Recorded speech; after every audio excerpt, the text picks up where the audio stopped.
नमस्कार दोस्तों, स्वागत है आप सभी का फिर से हमारे YouTube channel next generation computers में। पिछली वीडियो में हमने बात की थी फॉर्मेटिंग टैग्स के बारे में। कुछ एक फॉर्मेटिंग टैग्स के बारे में हमने जाना था। तो जैसा कि आपको पता है, फॉर्मेटिंग टैग्स वे टैग्स होते हैं जिनका इस्तेमाल करके हम HTML में किसी भी टेक्स्ट का रंग, उसका आकार या उसका फॉन्ट स्टाइल बदल सकते हैं।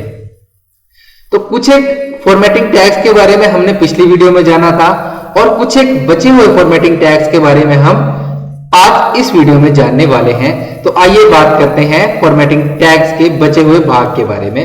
तो ये है हमारा फॉर्मेटिंग टैग्स का पार्ट 2, जिसमें हम जानने वाले हैं रेस्ट ऑफ फॉर्मेटिंग टैग्स के बारे में। तो आइए सबसे पहले बात करते हैं स्मॉल टैग के बारे में। तो सबसे पहले बता दें कि HTML में किसी भी टेक्स्ट का बाय डिफॉल्ट जो फॉन्ट साइज होता है वो होता है 16 पिक्सल। जैसा कि आप अपनी स्क्रीन पे देख पा रहे होंगे, 16 पिक्सल इसका बाय डिफॉल्ट फॉन्ट साइज कह लें या बाय डिफॉल्ट फॉन्ट साइज कह लें या बेस फॉन्ट साइज कह लें, एक ही बात है, वो 16 पिक्सल होता है। तो HTML में स्मॉल टैग का इस्तेमाल करके हम किसी भी बेस फॉन्ट स्टाइल से एक यूनिट उसका साइज कम कर सकते हैं। किसी भी टेक्स्ट का जो फॉन्ट साइज है उसे बाय डिफॉल्ट साइज से एक यूनिट कम कर सकते हैं। जैसे मान लीजिए मीडियम है तो स्मॉल कर सकते हैं या स्मॉल है तो मीडियम। इस प्रकार से उसको हम बदल सकते हैं। जैसा कि आप अपनी स्क्रीन पर देख पा रहे होंगे, यहां पर हमने एक वेब पेज की इमेज लगाई है जिसके अंदर हमारे पास यहां पर वेब पेज की इमेज है जिसके अंदर ये हेलो वर्ड लिखा हुआ आ रहा है। ये HTML का बेस फॉन्ट साइज है। इसके बाद यहां स्मॉल टैग का यूज करके इसे एक यूनिट कम कर दिया गया है। उसके बाद एक एक यूनिट ये कम होता जा रहा है। हेलो वर्ड एक एक यूनिट इसका साइज कम होता जा रहा है, जैसा कि आप अपने स्क्रीन पर देख पा रहे होंगे। आपने जाना कि स्मॉल टैग का इस्तेमाल करके किस प्रकार हम एक टेक्स्ट का बेस फॉन्ट से एक यूनिट साइज कम कर सकते हैं। हम थोड़ी देर बाद इसे प्रैक्टिकल से समझने की कोशिश करेंगे। तो आइए अगले टैग के बारे में बात करते हैं, जो है बिग टैग। तो HTML में किसी भी टेक्स्ट का बेस फॉन्ट से एक यूनिट साइज बढ़ाने के लिए बिग टैग का इस्तेमाल किया जाता है। फिर से आप अपनी स्क्रीन पर देख पा रहे होंगे, हमने यहां पर एक इमेज लगा रखी है जिसमें एक वेब पेज के अंदर हेलो वर्ड लिखा गया है। इसमें हेलो वर्ड एक एक यूनिट हर बार अपने साइज को बढ़ा रहा है, या यूं कहें कि हेलो वर्ड का साइज एक एक यूनिट इंक्रीज हो रहा है। तो इसे भी हम प्रैक्टिकल से समझने की कोशिश करेंगे कि ये एक एक यूनिट साइज किस प्रकार इंक्रीज हो रहा है, जिसे हम प्रैक्टिकल से थोड़ी ही देर में समझने वाले हैं। आगे बात करते हैं अगले टैग के बारे में, जो है मार्क टैग। तो HTML में किसी भी टेक्स्ट को मार्क करने या हाईलाइट करने के लिए मार्क टैग का इस्तेमाल किया जाता है। HTML डॉक्यूमेंट में मार्क टैग का इस्तेमाल करने पर HTML टेक्स्ट का बाय डिफॉल्ट जो बैकग्राउंड कलर होता है वो येलो अपीयर होता है, और जो टेक्स्ट का कलर यानी जो हमने जो टेक्स्ट लिखा होगा वो ब्लैक कलर का अपीयर होता है। जैसा कि आप अपनी स्क्रीन पर देख पा रहे होंगे, यहां पर हमने एक वेब पेज में कुछ टेक्स्ट लिखा है। इसमें हमने एक वर्ड को या कुछ एक वर्ड्स को मार्क करके रखा है, जिसमें नेक्स्ट जनरेशन कंप्यूटर हमारे इंस्टीट्यूट का नाम लिखा हुआ आ रहा है। इसमें नेक्स्ट जनरेशन कंप्यूटर का जो फॉन्ट कलर है वो ब्लैक है और इसका जो बैकग्राउंड कलर है वो येलो अपीयर हो रहा है, जैसा अभी हमने बात की। इसे भी हम आगे प्रैक्टिकल से समझने की कोशिश करेंगे। तो आइए आगे बात करते हैं अगले टैग के बारे में। अगला टैग है डिलीट टैग, जैसे डेल टैग कहते हैं। HTML डॉक्यूमेंट में एक ऐसी टेक्स्ट रेंज जिसे डिलीट कर दिया गया हो उसे वेब पेज पर शो करवाने के लिए हम डिलीट टैग का इस्तेमाल करते हैं या del टैग का इस्तेमाल किया जाता है। यहां पर फिर से मैं बात करना चाहूंगा इस इमेज के बारे में जो आपकी स्क्रीन पर अपीयर हो रही है। यहां पर दिए गए टेक्स्ट में डोंट एक टेक्स्ट लिखा गया है जिसमें लिखा गया है आई डोंट लाइक प्रोग्रामिंग।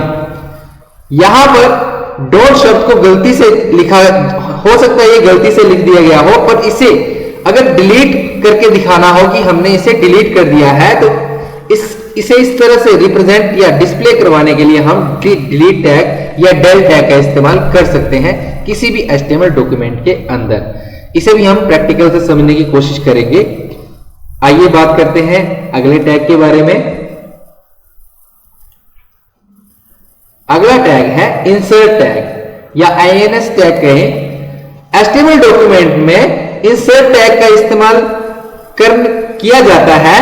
किस लिए, किस पर्पस के लिए? इंसर्ट टैग का इस्तेमाल करके हम किसी भी इंसर्ट किए गए वर्ड या टेक्स्ट को शो करने के लिए हम इसका इस्तेमाल कर सकते हैं।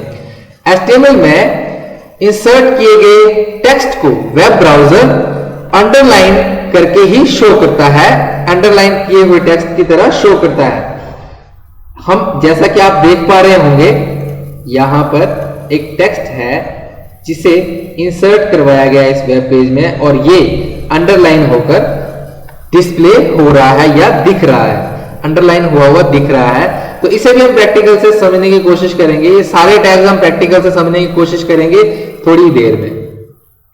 अगला टैग, अगले टैग की बात करते हैं। अगला टैग है सुपरस्क्रिप्ट टैग। तो देखिए HTML में सुपरस्क्रिप्ट टैग का इस्तेमाल करके हम किसी मैथमेटिकल एक्सप्रेशन को शो कर सकते हैं। सुपरस्क्रिप्ट क्या होता है? ये नॉर्मल टेक्स्ट से के ऊपरले भाग में लिखा जाता है किसी भी नंबर हो सकता है, किसी भी टेक्स्ट को, जैसे ABCD, या जैसा कि आप अपने पेज में देख पा रहे होंगे, स्क्रीन पे देख पा रहे होंगे, यहां पर A² लिखा गया है। तो ये देखिए, ये A से A की जो एक लाइन है, A की जो एक लाइन है मेन, जिसको बोल सकते हैं बाय डिफॉल्ट लाइन, इससे थोड़ा सा ऊपर 2 को लिखा गया है, तभी ये A² अपीयर हो रहा है। उसके बाद माइनस और फिर से B के बाद फिर से 2 को लिखने के लिए हमने यहां पर सुपरस्क्रिप्ट का इस्तेमाल किया है, जैसा कि हम MS वर्ड में भी इस्तेमाल करते हैं इसे इस तरह से लिखने के लिए। तो आगे बात करेंगे हम अपने अगले टैग के बारे में जो है सबस्क्रिप्ट टैग। अगला है सबस्क्रिप्ट टैग। तो HTML में किसी भी टेक्स्ट के बेस में किसी लेटर या किसी डिजिट को लिखने के लिए हम सबस्क्रिप्ट टैग का इस्तेमाल करते हैं। जैसा कि आप अपनी स्क्रीन पर देख पा रहे होंगे, यहां पर एक फॉर्मूला लिखा गया है, केमिकल फॉर्मूला, जिसमें लिखा गया है H2O प्लस CO2, ये मिलकर बनाते हैं H2CO3। तो इस प्रकार लिखने के लिए, H2O लिखने के लिए हमने 2 के साथ साथ सबस्क्रिप्ट का इस्तेमाल किया है ताकि ये हमारे वेब पेज पर H2O बनकर अपीयर हो। नहीं तो ये सिंपल टेक्स्ट की तरह अपीयर हो जाएगा, H2O, H के साथ ही 2 लिखा हुआ आ जाएगा, जबकि यहां पर ये एक बेस में जाके अपीयर हो रहा है, H के बेस में जाके, और यहां पे O के बेस में, और इसी तरह से आगे H और O के बेस में 2 और 3 अपीयर हो रहा है, जैसा कि आप देख पा रहे होंगे। इसे भी हम प्रैक्टिकल से समझने की कोशिश करेंगे। आइए बात करते हैं, आगे बात करते हैं अगले टैग के बारे में जो है teletype text, TT tag. HTML में एक TT टैग एक इनलाइन टेक्स्ट को रिप्रेजेंट करता है। इसमें यूजर के मोनोस्पेस, डिफॉल्ट मोनोस्पेस फॉन्ट को इस्तेमाल करके रिप्रेजेंट किया जाता है। जैसा कि आप देख पा रहे होंगे, यहां पर एक टेक्स्ट जो normal text by default text appear हो रहा है वो ये है, जो वेब ब्राउजर पर एक बाय डिफॉल्ट टेक्स्ट अपीयर हो रहा है वो इस तरीके से है। जबकि इस टेक्स्ट के साथ टेलीटाइप टेक्स्ट यानी टीटी टैग का इस्तेमाल किया गया है, जिसमें हर एक लेटर अलग अलग नजर आ रहा है। हम इसे भी प्रैक्टिकल से समझने की कोशिश करेंगे। ये इसका जूम वर्जन है, इसलिए आपको इसमें डिफरेंस नहीं देखने को मिल रहा होगा। हम आगे से प्रैक्टिकल से समझने की कोशिश करेंगे। तो आइए करते हैं इन सभी फॉर्मेटिंग टैग्स का प्रैक्टिकल के द्वारा इसे समझने की कोशिश करते हैं। तो यहां पर हमारे पास नोटपैड की एक एप्लीकेशन खुली हुई है। आइए इसमें हम अपना HTML कोड लिखना शुरू करते हैं। हेड, यहां पे हम हेड के साथ ही टाइटल बता देंगे। टाइटल यहां पे हम फिर से लिख देंगे फॉर्मेटिंग, ये क्या हो गया, फॉर्मेटिंग टैग्स, टाइटल क्लोज, यहां से मेरा हेड क्लोज होता है, यहां से मेरा बॉडी एलिमेंट जो कि हमारा मुख्य एलिमेंट होता है वो शुरू हो जाता है, और मैं बॉडी को क्लोज कर लेता हूं और HTML को भी क्लोज कर लेता हूं। अब हम इस फाइल को सेव कर देते हैं और इसे फॉर्मेटिंग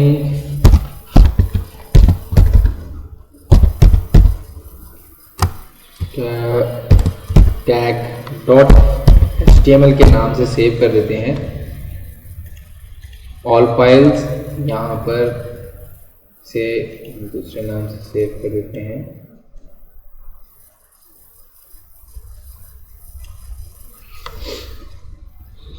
ये हमारा अपीयर हो रहा है, इसे डेस्कटॉप पे ही सेव करते हैं।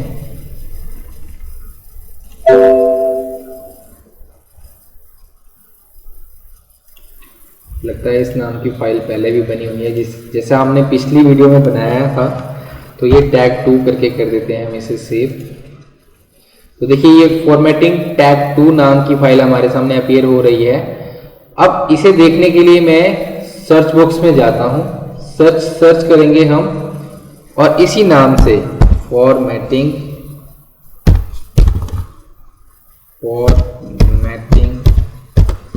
tag2.html,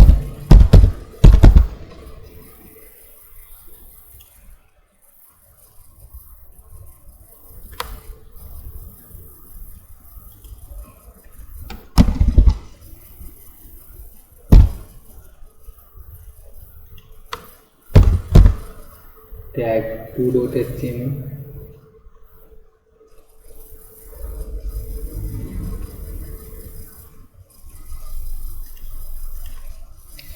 देखिए ये हमारे सामने एक फाइल आ चुकी है, जिसे हम ओपन करते हैं। तो यहाँ पर हमारे सामने, यहाँ देखिए ये फॉर्मेटिंग टैग्स जो हमने टाइटल दिया था अपनी फाइल को, वो अपीयर हो रहा है। और यहाँ पर हमारे वेब पेज में कुछ भी अपीयर नहीं हो रहा है, क्योंकि हमने अभी अपने बॉडी एलिमेंट में, जैसा कि आप जानते हैं, जो मेन एलिमेंट है उसमें कुछ भी डिस्प्ले नहीं करवाया है, इसलिए यहाँ पर कुछ भी अपीयर नहीं हो रहा है। तो आइए हम एक एक करके जिन टैग्स के बारे में हमने बात की थी, एक एक करके उनका इस्तेमाल करते हैं और देखते हैं कि किस तरह से हमारा टेक्स्ट अपीयर होगा। तो देखते हैं, यहाँ पे हमने लिखा हेलो वर्ल्ड लिख के इसे छोड़ देते हैं और इसे सेव कर देते हैं। तो देखेंगे हमारा पहले हेलो वर्ल्ड किस तरह से अपीयर होता है। तो देखिए जैसे हमने रिफ्रेश किया, हमारा हेलो वर्ल्ड इस तरह से अपीयर हो रहा है। आप लोगों के लिए थोड़े से स्क्रीन को जूम कर देते हैं ताकि आप इसे ध्यान से देख पाए। हेलो वर्ल्ड इस तरह से अपीयर हो रहा है। अब देखिए इसके साथ हम किसी टैग का इस्तेमाल कर लेते हैं, जैसे हमने बोला था स्मॉल टैग का इस्तेमाल करके फिर से हमने इसे लिख दिया है हेलो वर्ल्ड। सॉरी, यहाँ पे हमने इस स्मॉल टैग को क्लोज कर दिया है, यहाँ पे लिख दिया है हेलो वर्ल्ड। जैसे हमने हेलो वर्ल्ड डिफाइन किया तो देखेंगे ये हमारे जो बेस फॉन्ट साइज है, अब अगली बार जब हमारे सामने ये अपीयर होगा तो बेस फॉन्ट साइज से 1 यूनिट कम हो जाएगा, जैसा कि आप अपने स्क्रीन पे देख पा रहे होंगे। तो आइए वैसे ही हमने एक बार यहाँ पे स्मॉल टैग का इस्तेमाल किया है, हम आपको उसी फॉर्मेट में इसे बना के दिखाएंगे जिस फॉर्मेट में हमने अभी पिछली स्लाइड में बात की थी। तो मैं यहाँ पे एक स्मॉल टैग ले लेता हूँ, स्मॉल टैग और इसके साथ ही हम यहाँ पे डिफाइन करने वाले हैं एक और स्मॉल टैग को। इसके साथ ही मैं यहाँ पे लिखने वाला हूँ हेलो, और इसी के साथ यहाँ पे hello world, hello world, small tag close हो जाता है। तो देखिए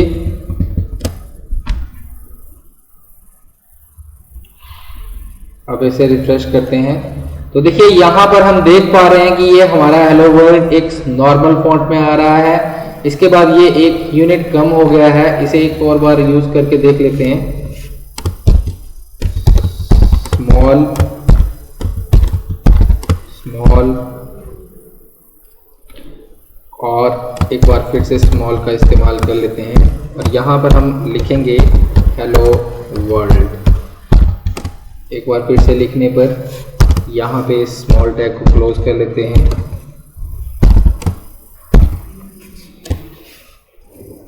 और इसे सेव कर देते हैं। अब जब हम इस टेक्स्ट को दोबारा से देखेंगे, रिफ्रेश करेंगे, तो देखिए जैसा कि आप अपनी स्क्रीन पर देख पा रहे होंगे, यहां पर हमारा हेलो वर्ल्ड एक नॉर्मल जो बेसिक फॉन्ट साइज है 16 पिक्सल का, उसमें अपीयर हो रहा है। इस दूसरी बार जब हमने हेलो वर्ल्ड को लिखा है स्मॉल टैग का इस्तेमाल करके, तो ये इससे एक यूनिट छोटा हो गया है। तीसरी बार लिखने पर ये एक और यूनिट छोटा हो गया है और अंतिम बार लिखने पर ये एक और यूनिट छोटा हो गया। तो देख रहे हैं आप किस तरह से हम स्मॉल टैग का इस्तेमाल करके ये टेक्स्ट को एक एक यूनिट छोटा करते जा रहे हैं या कर रहे हैं। तो देखते हैं अब अगले टैग के बारे में बात करते हैं। तो यहां से ये सारा हटा देते हैं। आइए बात करते हैं अगले टैग के बारे में। तो नोटपैड में जिस तरह से हमने यहां पर स्मॉल टैग का इस्तेमाल किया था, अब मैं इसे रिप्लेस कर देता हूं बिग टैग के साथ, ठीक है, स्मॉल, और यहाँ पे मैं यहाँ इसको रिप्लेस करने वाला हूँ बिग टैग के साथ, रिप्लेस ऑल, और यहाँ पे इसे सेव कर लेते हैं। सेव करने के बाद आप देखेंगे इसका रिजल्ट जैसा कि हम यहाँ पे देख पाएंगे। तो देखिए यहाँ पे बेसिक फॉन्ट साइज से एक एक साइज ये बढ़ चुका है। यहाँ आपको समझने में अगर दिक्कत आ रही है तो हम इसे दोबारा से लिखना शुरू करते हैं। यहाँ पे इसे कट कर देते हैं और यहां से लिखना शुरू कर देते हैं। यहां से मैंने यहाँ हेलो लिखा, हेलो, और दूसरी बार इसे सेव करके रख लेते हैं। सेव करके हम इसे रिफ्रेश करते हैं तो देखिए यहाँ हेलो अपीयर हो रहा है, जैसा कि आप अपनी स्क्रीन में देख पा रहे होंगे। अब इसके बाद यहाँ पे मैं एक बार बिग टैग का इस्तेमाल करता हूँ, बिग टैग, और इसके बाद फिर से मैं यहाँ पे हेलो लिख देता हूँ, हेलो, और इस बिग टैग का क्लोज कर देता हूँ। बिग टैग को क्लोज कर देते हैं और इसे सेव करके देखते हैं। सेव करके जैसे ही हम इसे रिफ्रेश करेंगे आपके सामने रिजल्ट आ जाएगा। देखिए एक यूनिट बड़ा हो गया है हमारा हेलो वर्ल्ड। इसके बाद हम एक बार फिर से इसे बिग टैग का इस्तेमाल फिर से करेंगे, या यूं कहें कि हम इसे कॉपी कर लेते हैं, थोड़ी जल्दी हो जाएगी। और इसके बाद यहाँ पे एक बार फिर से बिग टैग का यूज कर लेते हैं, बिग लिख देते हैं। तो सेव करके देखेंगे हम, दो बार हमने यहाँ पे बड़ा कर दिया इसे बिग टैग का इस्तेमाल करके। तो आप लोग अपनी स्क्रीन पे देख पा रहे होंगे कि किस तरह से ये टेक्स्ट एक एक यूनिट बड़ा होता जा रहा है। देखिए ये बेस फॉन्ट साइज था, इससे ये एक यूनिट बड़ा हो गया है, उससे भी ज्यादा ये एक यूनिट और बड़ा हो गया। तो इस तरह से आप टेक्स्ट को बड़ा कर सकते हैं बिग टैग का इस्तेमाल करके एक एक यूनिट। आइए अगले टैग को समझते हैं, जो है हमारा मार्क टैग। तो मैं नोटपैड के एप्लीकेशन पे वापस जाता हूं और हमारे पास यहां पर इसे हम कट कर देते हैं। और जो टेक्स्ट था हमारा, यहां पे हमने लिखा वेलकम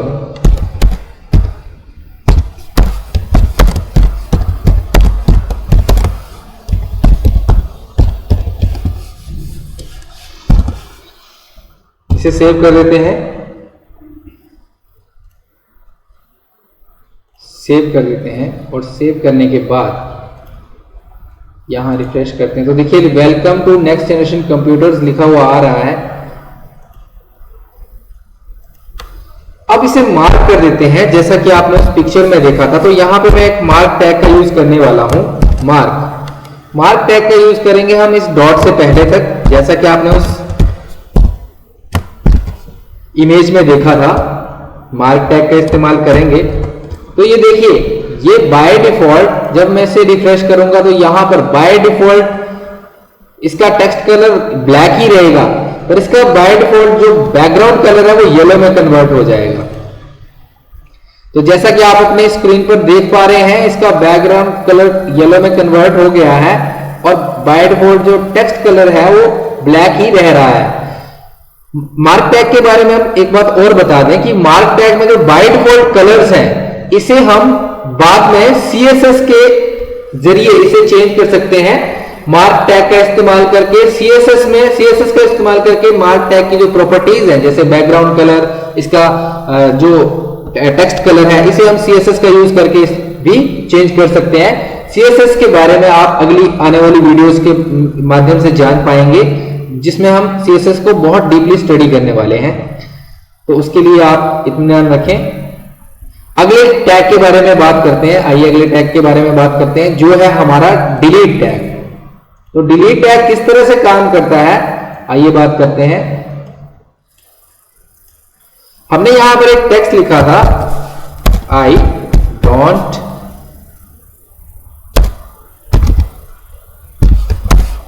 डोंट लाइक प्रोग्रामिंग, इस टाइप से एक टेक्स्ट लिखा था। अभी हम इसको सेव करके देखते हैं और सेव करने के बाद रिफ्रेश करते हैं तो यहां पर एक नॉर्मल टेक्स्ट अपीयर हो रहा है, आई डोंट लाइक प्रोग्रामिंग।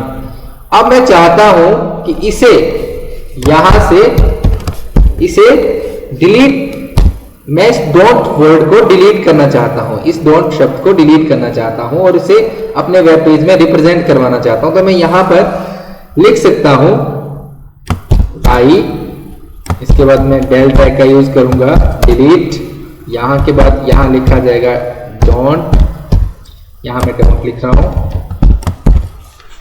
और इसके बाद लाइक प्रोग्रामिंग लैंग्वेज, प्रोग्रामिंग, इतना ही सफिशिएंट है। और यहां पर हम सेव कर देंगे इसे। तो आप यहां अपने स्क्रीन पर देख पाएंगे कि अगली बार जो डोंट लिख के आया है वो स्ट्राइक थ्रू की तरह कटा हुआ आया है, जैसे लगा हुआ है कि एक वर्ड को हमने यहां से डिलीट कर दिया है। तो इस टेक्स्ट को रिप्रेजेंट करवाने के लिए हमें HTML में डिलीट टैग दिया गया है, जिसका इस्तेमाल करके हम इस टेक्स्ट को डिलीट टेक्स्ट की तरह शो करवा सकते हैं, दर्शा सकते हैं। आइए आगे बात करते हैं इंसर्ट टैग के बारे में, जो आपका अगला टैग है इंसर्ट टैग, उसके बारे में बात करते हैं। तो देखते हैं इस इंसर्ट टैग का इस्तेमाल हम किस प्रकार कर सकते हैं। तो देखिए यहां पे हमारे पास एक टेक्स्ट आ ही रहा है, इसी में मैं एक ऐड कर देता हूं। मुझे डोंट की जगह यहां पे लाना था कुछ और वर्ड। इसमें जैसा आपने इमेज में देखा था रियली वर्ड यूज किया गया था, तो इसमें मैं रियली वर्ड का ही इस्तेमाल कर रहा हूं, I really,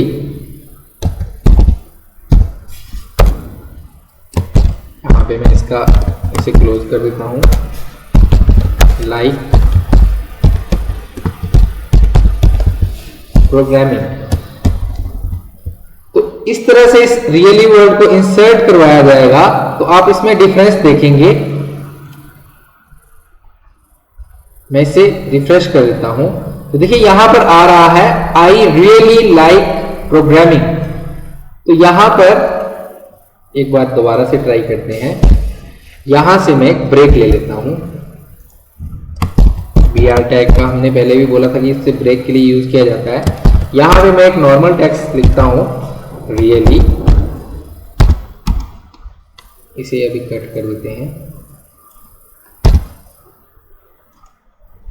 really like programming. यहां से सेव कर देते हैं इसे और इसे रिफ्रेश करके देखते हैं तो देखिए ये सिंपल टेक्स्ट लिखा हुआ आ रहा है, आई रियली लाइक प्रोग्रामिंग।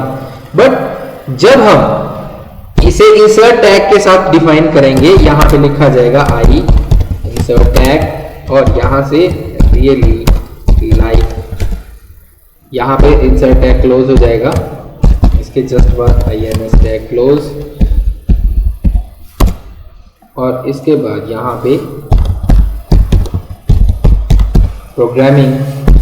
अब देखिए जैसा हमने उस स्लाइड में बात की थी कि ये टेक्स्ट हमारे सामने अंडर रियली जो है वो हमारे सामने, जब हम इसे रिफ्रेश करेंगे तो ये रियली अंडरलाइन होके आएगा नेक्स्ट लाइन में। तो देखिए यहां पे रियली अंडरलाइन होके आ चुका है, जैसा कि आप अपनी स्क्रीन में देख पा रहे होंगे, रियली जो है यहां पर अंडरलाइन होके आ चुका है, आई रियली लाइक प्रोग्रामिंग।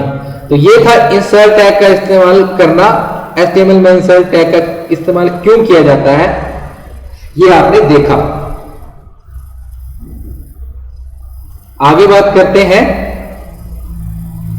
हमारे अगले टैग के बारे में, जो है सुपरस्क्रिप्ट टैग। तो देखिए हम सुपरस्क्रिप्ट टैग का इस्तेमाल किस प्रकार करते हैं। हमने बात की थी अगर हमें अपने वेब पेज में कोई मैथमेटिकल एक्सप्रेशन लिखना है, जैसे मुझे लिखना है a² minus b² is equal to a² minus b², इतना ही करते हैं। इसे देखते हैं कि ये हमारे वेब पेज में किस तरह से अपीयर हो रहा है। देखिए ये इस तरह से अपीयर हो रहा है, ये a² और b² नहीं लग रहा है, ये a2 माइनस b2 लग रहा है। जैसा कि आप अपनी स्क्रीन पे देख पा रहे होंगे, ये a2 माइनस b2 अपीयर हो रहा है, ना कि a² माइनस b²। तो हम इसे a² माइनस b² किस तरह से शो करवा सकते हैं, आइए उसके बारे में बात करते हैं। तो हम अपने कोड के पास HTML कोड नोटपैड एप्लीकेशन में जाते हैं और इसे दोबारा से टाइप करते हैं। इसमें हमने टाइप किया ए, जो हमें जिस शब्द या जिस टेक्स्ट को हमें स्क्वायर के रूप में प्रेजेंट करवाना है या सुपरस्क्रिप्ट के रूप में प्रेजेंट करवाना है, उससे पहले हम सुपरस्क्रिप्ट लिखेंगे SUP टैग और उसके बाद लिखा जाएगा 2, क्योंकि हमें A² बनाना है, और उसी के जस्ट बाद SUP टैग को यहां पे क्लोज कर दिया जाएगा। तो देखेंगे इसे सेव करके और अब रिफ्रेश करेंगे हम, तो ये देखिए किस तरह से बन जाएगा। अब ये A² के रूप में नजर आ रहा है, जैसा कि आप देख पा रहे होंगे। अब इसके बाद हम यहाँ पे माइनस का सिंबल लगाएंगे और यहाँ लिखेंगे B और इसके बाद जस्ट बाद फिर से लिख देंगे सुपर और 2 और इसके बाद ये सुपरस्क्रिप्ट क्लोज। अब जाके हम इसे जब सेव करेंगे, सेव करके फिर हम जब इसे रिफ्रेश करते हैं तो आप देख पाएंगे ये अब A² B² की तरह अपीयर हो रहा है, जैसा कि आप देख पा रहे होंगे अपनी स्क्रीन के ऊपर। तो ये था सुपरस्क्रिप्ट टैग। आगे बात करते हैं सबस्क्रिप्ट टैग के बारे में। तो चलते हैं अपने नोटपैड एप्लीकेशन में। यहां पर अगला टैग आने वाला है सबस्क्रिप्ट टैग। ये है जब भी हमें किसी केमिकल फॉर्मूला को लिखना, जैसे हम यहां पे H2O लिखना चाहते हैं, तो H2O लिखने के लिए हम अगर सिंपल H2O लिखते हैं और सेव कर देते हैं, यहां पर इसे रिफ्रेश करेंगे तो ये भी उसी तरह अपीयर होगा। इसके लिए भी हमें इसके साथ सबस्क्रिप्ट टैग का इस्तेमाल करना पड़ेगा। तो जिस भाग को आपने एक टेक्स्ट के बेस में लिखना है, उसके साथ आप सब टैग का इस्तेमाल करेंगे, सबस्क्रिप्ट टैग का इस्तेमाल करेंगे SUB, और इसके बाद यहाँ पे O लगाएंगे। इसके बाद हम अपना वही कोड लिख सकते हैं जो हमारे पास था CO, इसके बाद फिर से सब टैग लगाया और इस सब टैग के बाद लगा दिया 2, इसके बाद SUB और सेव करके हम इसे रिफ्रेश करेंगे। फिर से रिफ्रेश करेंगे तो देखिए ये लिखा हुआ आ गया है, एक फॉर्मूले की तरह, केमिकल फॉर्मूले की तरह अपीयर हो रहा है। जैसा आप अपनी स्क्रीन पे देख पा रहे होंगे, एक केमिकल फॉर्मूले की तरह अपीयर हो रहा है H2O plus CO2, और आगे की इक्वेशन आप खुद समझ सकते हैं। किस तरह से हम लिख सकते हैं इसे। तो ये थे हमारा superscript tag, subscript tag. Superscript tag आपने पहले पढ़ा और सबस्क्रिप्ट टैग अभी पढ़ रहे हैं। अब अगले टैग के बारे में बात करते हैं जो है टेलीटाइप टेक्स्ट। देखिए, हम अपने वेब पेज में किसी भी नॉर्मल टेक्स्ट से जब एक मोनोस्पेस टेक्स्ट को टाइप करना चाहते हैं उससे हटके, तो किस तरह से कर सकते हैं। यहां पे मैंने हेलो वर्ल्ड लिखा, वर्ल्ड, और इसे सेव कर देता हूं। इसके बाद मैं यहां पे रिफ्रेश कर देता हूं। इस तरीके से जब आप लोग देख पा रहे होंगे कि ये हेलो वर्ल्ड नॉर्मल टेक्स्ट की तरह अपीयर हो रहा है। जब हम इसे इसके साथ कुछ और ऐड कर देते हैं, जैसे मैं यहां पर एक टीटी टैग को ऐड करता हूं और यहां लिखता हूं हेलो वर्ल्ड। अब टीटी टैग को क्लोज कर देता हूं। वेब पेज पे जाके इसे रिफ्रेश करेंगे तो देखिए ये टेक्स्ट हमारे दूसरे टेक्स्ट से अलग आ रहा है। ये नया टेक्स्ट हमारे पहले वाले टेक्स्ट से अलग अपीयर हो रहा है और इसे ही हम टेलीटाइप टेक्स्ट मोनोस्पेस टेक्स्ट का नाम देते हैं, जिसे हमने टीटी टैग से अपीयर करवाया या डिस्प्ले करवाया है। तो आज की वीडियो में आपने जाना कि फॉर्मेटिंग टैग्स क्या क्या है, उनका इस्तेमाल आप किस प्रकार कर सकते हैं और फॉर्मेटिंग टैग से आप टेक्स्ट को किस किस प्रकार अपीयर करवा सकते हैं, उन्हें किस किस फॉर्मेट में बदल सकते हैं, उनका कलर कैसे चेंज कर सकते हैं। ये सब कुछ फॉर्मेटिंग टैग से आपने जाना। तो आज की वीडियो के लिए इतना ही। हम आशा करता हूं कि आपको ये वीडियो पसंद आई होगी और अगर ये वीडियो आपको अच्छी लगी हो तो इसे लाइक करें, शेयर करें और हमारे चैनल को सब्सक्राइब जरूर करें और बेल आइकन को दबाना ना भूलें, ताकि आपको हमारी और भी नई नई वीडियोस के बारे में इंफॉर्मेशन मिलती रहे। Thank you very much.